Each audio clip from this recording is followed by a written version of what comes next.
Aloha again, everybody. Today's Cup of Ono, Thursday.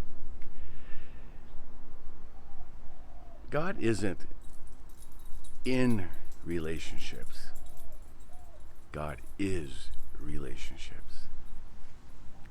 Yesterday, remember, I'm talking about that connection, that holy longing, that wrestling with God, wrestling with not being able to connect 100%.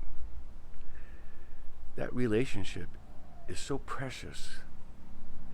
God the Father is God of the living. You and I are living. God in Jesus is the living, now loving.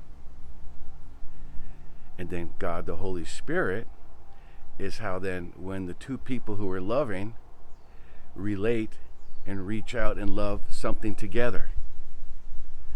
Living, loving, and relating.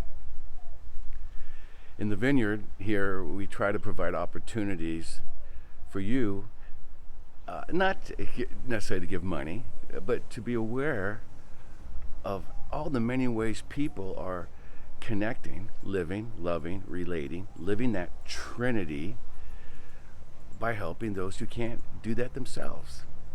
If I give a piece of food or a piece of bread to someone, it's not to fill their bellies, it's to make that relationship of, I notice you, and you're worth noticing. And I get a sense of feeling and joy, not entitlement, not arrogance, but a sense of a connection, because my nature is to do that. It's not always accepted, of course. Oh God, I had a nickel for every time I tried to help someone and they didn't believe it or listen to it or screw it, whatever. You know, I have rejected it myself in lots of times, and I have to get back and focus every day, every morning, on the wonderful connections that are available. See these plants back here? They're alive. You and I share that vegetable soul. My dogs over here, they're animals. They're alive. We share in their animal soul. And you and me, we're rational. Oh, we're supposed to be.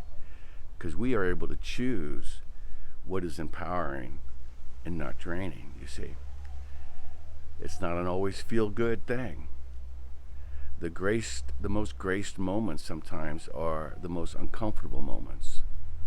I can remember when my mom died in 1974, and the priest said, "Boy, Ken, this is going to be the most graced moment of your life so far." And I'm like, really? Really? And it ended up being that way. So many people, so many cards, so many worries for our safety because we were just kids. I mean, that was an amazing time. And that's where I really woke up to what church is. It's not the building, it's you and me. That holy longing for one another.